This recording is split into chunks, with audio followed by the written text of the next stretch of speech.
أعوذ بالله من الشيطان الرجيم بسم الله الرحمن الرحيم إن الله وملائكته يصلون على النبي يا أيها الذين آمنوا صلوا عليه وسلموا تسليما اللهم صل على محمد وعلى آل محمد كما صليت على إبراهيم وعلى آل إبراهيم إنك حميد مجيد اللهم بارك على محمد وعلى آل محمد كما باركت على إبراهيم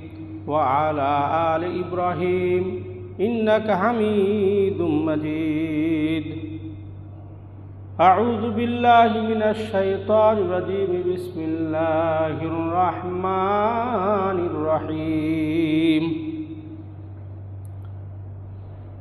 يا أيها الذين آمنوا اذكروا نعمة الله عليكم إذ جاءتكم جنود فأرسلنا عليهم ريحا وجنودا لم تروها وكان الله بما تعملون بصيرا صدق الله مولانا العظيم আল্লাহ তাআলা সূরা আহজাব আয়াত নম্বর 9 এখানে আল্লাহ তাআলা বলেছেন ইয়া আইয়ুহাল্লাযীনা আমানু ইয়া আইয়ুহাল্লাযীনা আমানু হে ঈমানদারগণ উযকুরু তোমরা স্মরণ করো তোমরা কি করো স্মরণ করো নিয়ামত আল্লাহ তাআলা নিয়ামতকে আলাইকুম যেই নিয়ামত তোমাদের উপর দেওয়া হয়েছে ঈদ যখন জাআতকুম ঈদ মানে যখন জাআ মানে এসেছিল এখানে মাজির সিগা কিসের সিগা এটা মাজির সিগা না অতীতকালের কথা বলা হয়েছে ঈদ যখন জাআতকুম এসেছিল তোমাদের উপরে জুনুদুন সৈন্য সংখ্যা মানে সেনাবাহিনীর সদস্যরা যোদ্ধারা সৈন্য সংখ্যা এসেছিল তখন আল্লাহ বলেন কি ফা আরসালনা ফা মানে অতঃপর আরসালনা আল্লাহ তাআলা অবতীর্ণ করলেন পাঠালেন আলাইহিম তাহাদের উপরে রিহান মানে ঝড় বায়ু প্রবল বায়ু জুনুদান এবং সৈন্য সংখ্যা এমন সৈন্য সংখ্যা পাঠালেন বলছেন আলাম তারাউহা তোমরা কি তা দেখেছিলে মানে আল্লাহ বললেন সেই সৈন্য সংখ্যা তোমরা দেখো নাই ওয়াকান আল্লাহু বিমা তা'মালুনা বাসীরা আল্লাহ তাআলা বললেন যে তোমরা যা কিছু করো মহান আল্লাহ তাআলা সব কিছু সম্বন্ধে অবগত আছেন তিনি দেখেন বান্দা গোপনে যা কিছু দেখেন প্রকাশ্যে যা কিছু দেখেন সব কিছু কে জানেন আল্লাহ তাআলা জানেন না আল্লাহ সব জানেন বান্দা যখন গোপনে যা কিছু করে আর প্রকাশ্যে যা কিছু করে আল্লাহ তাআলা সব কিছু দেখেন প্রিয় মুসলিম ভাইরা মানে আমি যে আপনাদের সামনে আয়াতটা তেলাওয়াত করলাম এইটা সূরা আহজাব 9 নম্বর আয়াত তেলাওয়াত করেছি আমি তেলাওয়াত করলাম অর্থ করলাম কিছুই কিন্তু বুঝেন নাই বুঝতে পারছেন এইটা হলো মহান আল্লাহ তাআলা ব্যাখ্যা করলে বুঝতে পারবেন সূরা তেলাওয়াত করলাম আমার সাথে একটু আপনারা একমত হন সূরার নাম হলো আহজাব নাম কি বলেন তো সবাই একটু সূরাটার নাম হলো আহজাব কোরআনে কারীমের 114টা সূরা আছে কয়টা সূরা 114টা সূরা। এই সূরার মধ্যে 33 নম্বর সূরার নাম হলো সূরা আহজাব। সূরা আহজাব, এই আহজাব সূরা এবং এর আয়াত সংখ্যা হচ্ছে 73টা আয়াত। আমি মাত্র আপনাদের সামনে 9 নম্বর আয়াত তেলাওয়াত করেছি। এইখানে বিশেষ করে রাসূল পাক সাল্লাল্লাহু আলাইহি ওয়াসাল্লাম যখন মক্কা থেকে মদিনায় গেলেন, মদিনায় কিছু দুষ্কৃতিকারী মানুষ ছিলেন, দুষ্ট প্রকৃতির। তারা বিভিন্নভাবে ইসলামের এমনকি রাসূল সাল্লাল্লাহু আলাইহি ওয়াসাল্লামকে ক্ষতি সাধন করার জন্য তারা বিভিন্নভাবে পায়তারা চালাচ্ছিল। বিশ্বনবী তাদেরকে মদিনা থেকে বের করে দিলেন। তো বের করে দিবার পরে তারা মক্কার কুরাইশ গোত্রের সাথে যোগদান করলেন যে আমরা তো মদিনার থেকে রাসূল আমাদেরকে বের করে দিয়েছে, এইবার একটা সুযোগ এসে গেছে, তোমরা মদিনার উপর আক্রমণ চালাও, আমরা তোমাদের সাথে আছি। তোমরা মদিনাকে, এইবার একটা সুযোগ এসেছে, ইসলামকে আমরা চিরতর শেষ করে দিব। তখন বিভিন্ন গোত্রের লোকেরা একমত পোষণ করলেন, এক জায়গায় আসলেন। হয় না এরকম? আমি আরেকটু উদাহরণ বুঝাই দিই। আমাদের ফরিদপুরে এই সমস্ত সমস্যাটা কম, কিন্তু যদি নগরকান্দায় যান তাহলে সূরা আহজাবের ব্যাখ্যাটা বোঝা যায় ভালো। তারপরে আপনার বিভিন্ন অঞ্চল আছে, এই যে একটা ঝিনাইদহ অঞ্চলের শৈলকুপা থানা, সেখানে মানুষের এমন জোট, খান গোষ্ঠী, অমুক গোষ্ঠী, তমুন গোষ্ঠী, সব গোষ্ঠী এক হয়ে আর একজনের বিরুদ্ধে লাগে। তো রাসূল সাল্লাল্লাহু আলাইহি ওয়াসাল্লামকে, তার ইসলামকে চিরতর শেষ করার জন্য বিভিন্ন গোত্রের লোকেরা, বনু কুরাইজার কিছু অংশ এবং অন্যান্য গোত্রের লোকেরাও কুরাইশদের সাথে একমত হইলেন এবং তারা বলল, দেখো একটা সুযোগ এসে গেছে, রাসূল সাল্লাল্লাহু আলাইহি ওয়াসাল্লাম তারপর ইসলামকে আমরা মদিনাকে চিরতরে শেষ করে দিব। কিভাবে? সকল গোত্র একটা পরামর্শ করলো, এক জায়গায় আসলো। এইটাকে বলা হয় জোট। কি বলা হয়? বাইরে আমার কথা মনে শুনতেছেন না, আমার একটু ভাষাটাকে আরেকটু নিচের দিকে নিয়ে আসবো ইনশাল্লাহ। আগে প্রথমে ভূমিকা শুরু করছি তো, কারণ তাফসির পড়তে গেলে, তাফসির কোরআনের বুঝতে গেলে কিছু এলেম কালাম নিজেদেরও থাকা লাগে। সরাসরি কোরআন একটা বিনা এলমে কোরআন বোঝা সম্ভব হয় না। আমি একটু নিচে নামবো, মানে আপনাদের বোঝানোর স্বার্থে ইনশাআল্লাহ। তো কোনটা বলতেছিলাম? সূরা আহজাব 9 নম্বর আয়াত। এই সূরা আহজাব কিছুদিন আগে আমি একজন উলামা সংগঠন, ফরিদপুরের সকল আলেমরাই একমত হয়েছিলেন এবং সেইখানে মাহফিলে আমাদের এই যে ফায়েক শাহ হুজুর ছিলেন, অন্যান্য আলেমরা ছিলেন, আমার দিয়েছিল সূরা আহজাব আলোচনা করার জন্য। তাই সেখানে আলোচনা করে খুব মজা পাইছি। মজা হলো কারণ যাদের সামনে আলোচনা করছি তারাও আমার মতো আলেম। বুঝাইতে পারছি কথাটা? যাদের সামনে আমি কথাটা বলেছিলাম তারাও আলেমদের সাথে আলোচনা করে ততটা মজা পাওয়া যায়। এখন আপনাদের সামনে তো আমি ওই ভাষা ব্যবহার করতে পারবো না, আমাকে আরেকটু বিস্তারিত নিচের দিকে নেবে, আপনাকে বোঝাবো ইনশাআল্লাহ। তবে একটু মনোযোগ থাকতে হবে ভাইরা। আমি কি বলতেছিলাম? শব্দটা ইউজ করেছি জোট। জোরে বলেন তো কি শব্দ? আমি এটা ক্লাসের মতো নিতেছি, কিন্তু আপনারা সবাই আমার সঙ্গে একটু একমত হন তো, একটু বলেন তো সবাই, জোট। এইটা বাংলায় বলে জোট, আর এই জোটের আরবি হলো সূরা আহজাব। আহজাব মানে হলো জোট। অর্থাৎ রাসূল সাল্লাল্লাহু আলাইহি ওয়াসাল্লামকে মক্কা থেকে যে রাসূল মদিনায় গেলেন, সেই মদিনার থেকে ইসলামকে তারা চিরতরে শেষ করার জন্য বিভিন্ন গোত্রের লোকেরা কুরাইশ বংশের সাথে ঐক্যমত হয়ে একটা জোট করলেন। এই জন্যে আল্লাহ তাআলা এই কোরআনে কারিমের মধ্যে একটি সূরার নাম দিলেন জোট, মানে সূরা আহজাব। সূরার নাম কি? সূরা আহজাব। তো যখন তারা সমস্ত লোকেরা এক জায়গায় হইল, মুসলমানের সংখ্যা তাফসীরের কিতাবের মধ্যে আসছে, কেউ বলেছেন 3000, কেউ বলেছেন 3000-এর কম। আর ওইদিকে আর এই 3000-এর ভিতরে সকলে কিন্তু যোদ্ধা না, 800 ছিল শুধুমাত্র ভালো বীর এবং ভালো যোদ্ধা।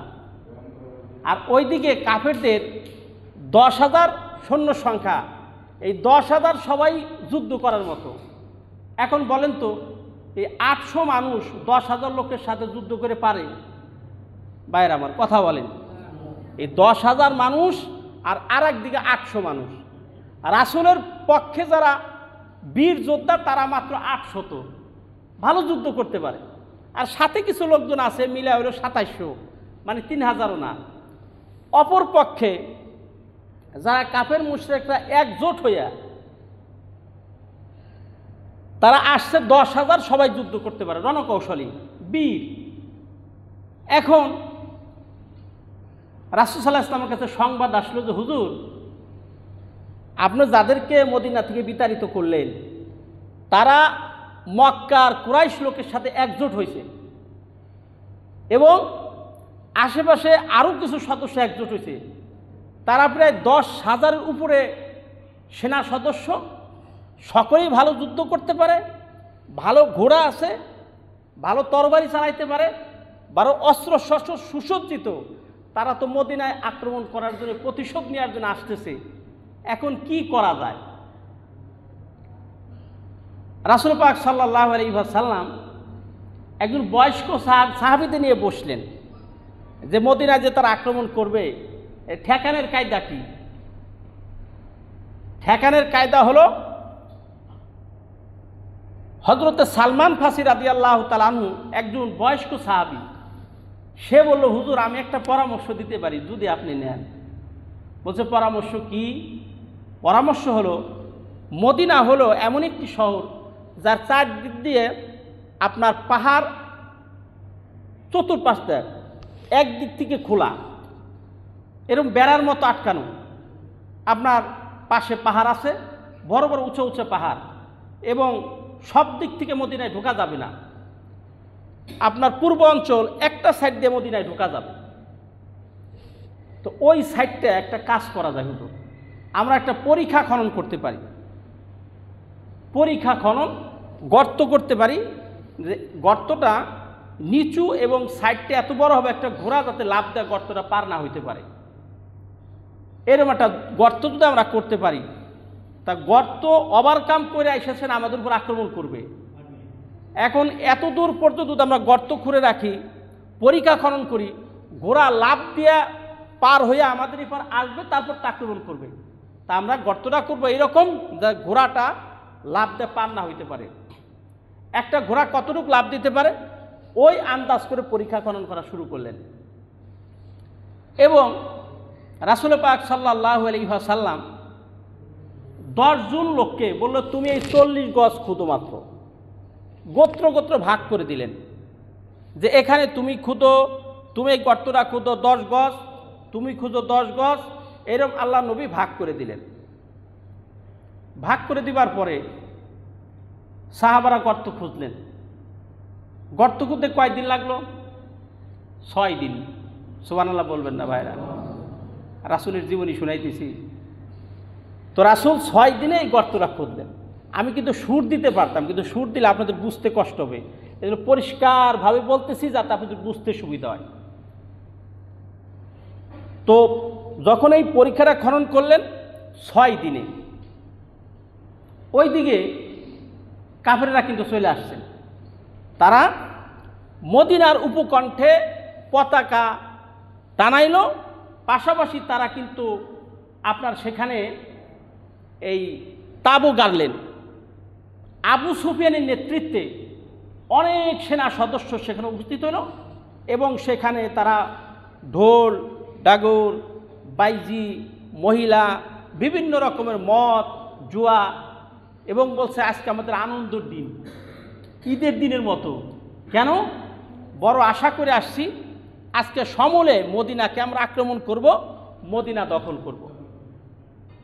তো রাসূল সাল্লাল্লাহু আলাইহি ওয়াসাল্লাম সাহাবীদের নিয়ে যে গর্তটা খনন করলেন, খনন করার পর দেখেন কষ্টটা কোন জায়গায়, ভালো করে খেয়াল করবেন, ভালো কাজে কিন্তু মানুষ পাওয়া যায় না।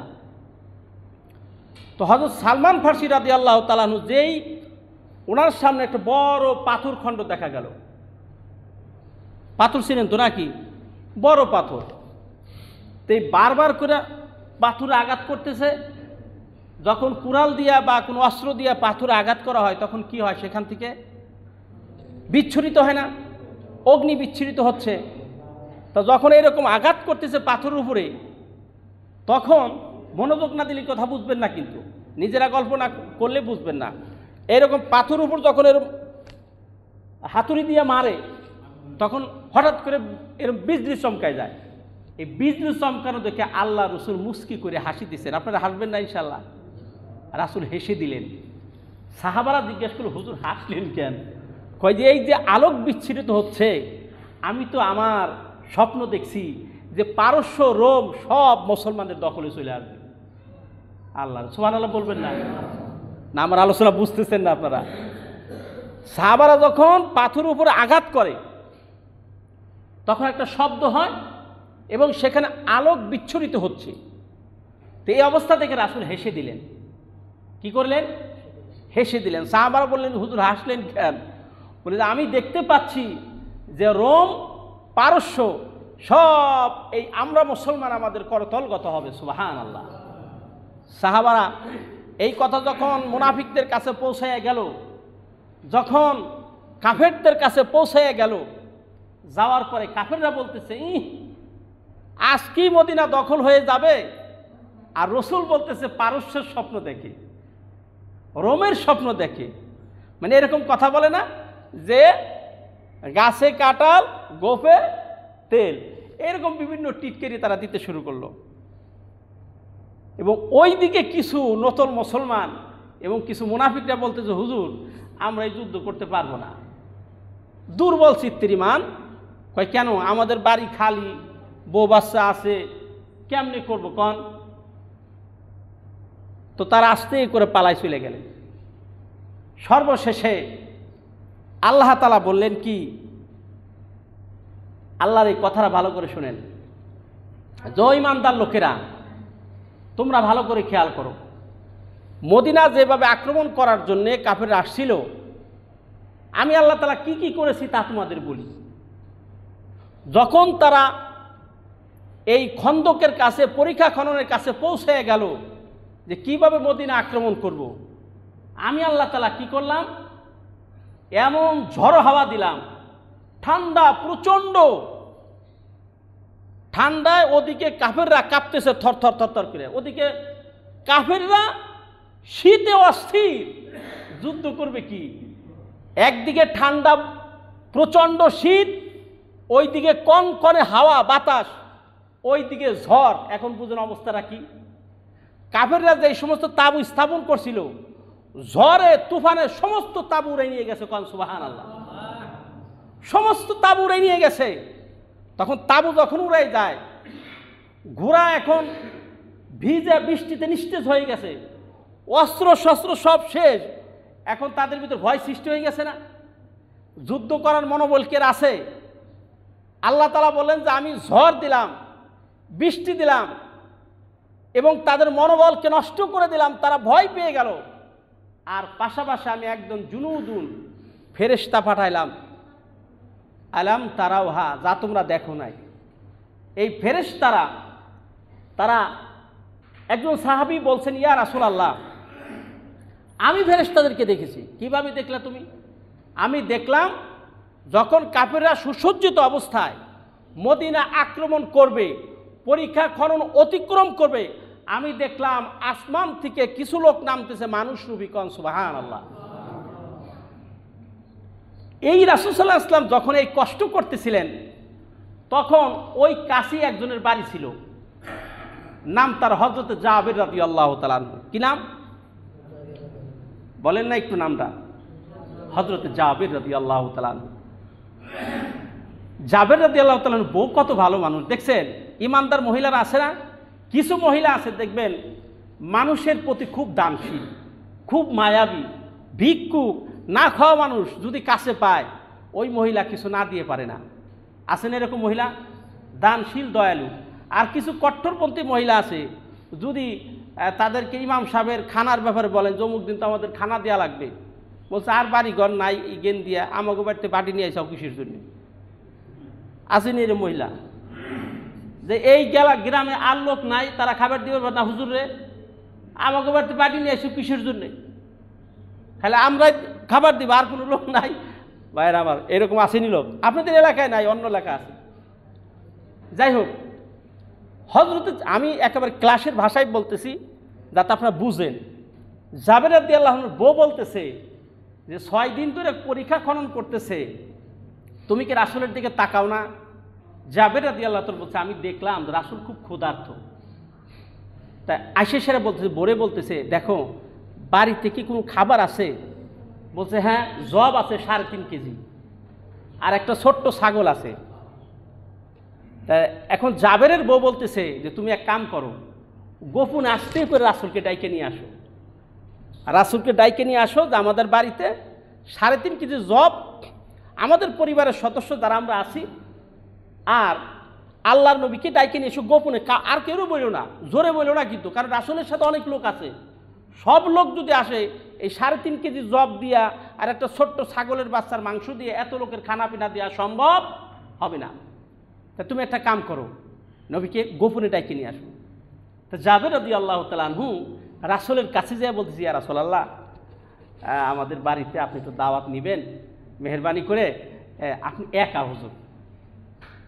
তো বউ আবার চালাক আছে, বউ কয় কি ব্যাপারটা হুজুরে খুইলে কইও যে 3.5 কেজি জব আছে আর একটা ছোট্ট ছাগলের বাচ্চা। তো জাবের রাদিয়াল্লাহু তাআলা আনহু রাসূলকে বলছেন হুজুর খাবারের মাত্রা কিন্তু কম, 3.5 কেজি জব, অল্প কিছু রুটি হবে, আর একটা ছোট্ট ছাগলের বাচ্চা আছে, বেশি লোকের খাবার আয়োজন করা যাবে না। হুজুর দয়া করে আপনি যদি একলা যান খুব ভালো হয়। মানে তাকে রাসূলকে এইভাবে সরাসরি না বলে কৌশলে বুঝাই বলছেন। আল্লাহর নবী বললেন, ও সেনা সদস্য ভাইরা, হযরত জাবের আমাদেরকে দাওয়াত দিয়েছে, চলো সকলে আমরা দাওয়াত খেয়ে আসি। সুবহানাল্লাহ, এখনো বলবেন না? আল্লাহু আকবার। দাওয়াত খাওয়ার জন্য রওনা হয়ে গেছে। এদিকে হযরত জাবের রাদিয়াল্লাহু আনহু তো মুখ চুখ ছুটকে হয়ে গেছে, খাইছে, কয় কি হুজুর একা দাওয়াত দিলাম, হুজুর সবাইই নিয়ে আবার বাড়িতে আসবে। দেখো জাবের রাদিয়াল্লাহু আনহু বউ বলতেছে তুমি হুজুরে বুঝাই কও নাই? কইছি তো, হুজুর তো সবারই দাওয়াত দিল। জাবের রাদিয়াল্লাহু আনহু বউ বলতেছে হুজুর সবারই দাওয়াত দিয়েছে, তাহলে হুজুর দায়িত্ব নিয়েছে এই খানায় কোনো ঘটতি পড়বে না। কোন সুবহানাল্লাহ, পরিমাণ কত শক্ত। সে বলতেছে হুজুর যেহেতু দাওয়াত দিয়েছে, আমি আল্লাহর কসম করে বলে এই 3.5 কেজি লোকের জবে 10,000 লোকে খাবে, কোনো ঘাটতি হবে না। পরিমাণ দেখছেন? আল্লাহু আকবার। রাসূল সাল্লাল্লাহু আলাইহি ওয়াসাল্লাম খন্দকের যুদ্ধে কাজ করতেছিলেন, সাহাবীদের নিয়ে দাওয়াত খাইতে চলে গেলেন। জাবের রাদিয়াল্লাহু আনহু বলছে যে জাবের খাবারটা আমার কাছে নিয়ে আসো। রাসূলের কাছে খাবার নিয়ে আসেন, তিনি বরকতের জন্য দোয়া করে বলছে সবাইকে দাও। শত শত সাহাবারা সকল উপস্থিত খাবার দিতেছে।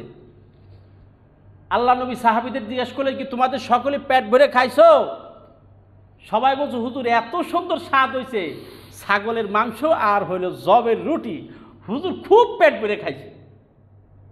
এরপরে জাবের রাদিয়াল্লাহু আনহু বউ বলতেছে আমাদের পরিবারের সদস্য যারা তারাও খুব পেট ভরে খাইছে। এরপরে গোপনে হযরত জাবের বোর কাছে যে খবর নিছে, ঘটনা কি, মাংস কি পুড়ে গেছে? জাবের রাদিয়াল্লাহু আনহু বউ বলতেছে মাংস পাত্রেতে যা ছিল সেই পরিমাণ আছে, 1 ফোঁটাও কমে নাই। ভাইয়ের আমার কথাটা বুঝতে পারছেন? 1 ফোঁটাও কমে নাই। যেই পরিমাণ মাংস পাত্রের মধ্যে ছিল ওই পরিমাণ মাংসই আছে এবং রুটিও আছে, নিজেরা খাচ্ছে পরিবারকে। এবং কি রাসূল সাল্লাল্লাহু আলাইহি ওয়াসাল্লাম বললেন জাবের মাংস কি আছে? কয় হুজুর যা ছিল তাই আছে। বলছে তাইলে তোমার আশেপাশে যত পরিবারের সদস্যরা আছে, এই যে প্রতিবেশী যারা আছে তাদেরকে দাও। জাবের রাদিয়াল্লাহু আনহু এরকম রুটি নিয়ে গোশত নিয়ে সবার বাড়িতে বন্টন করে দিলেন।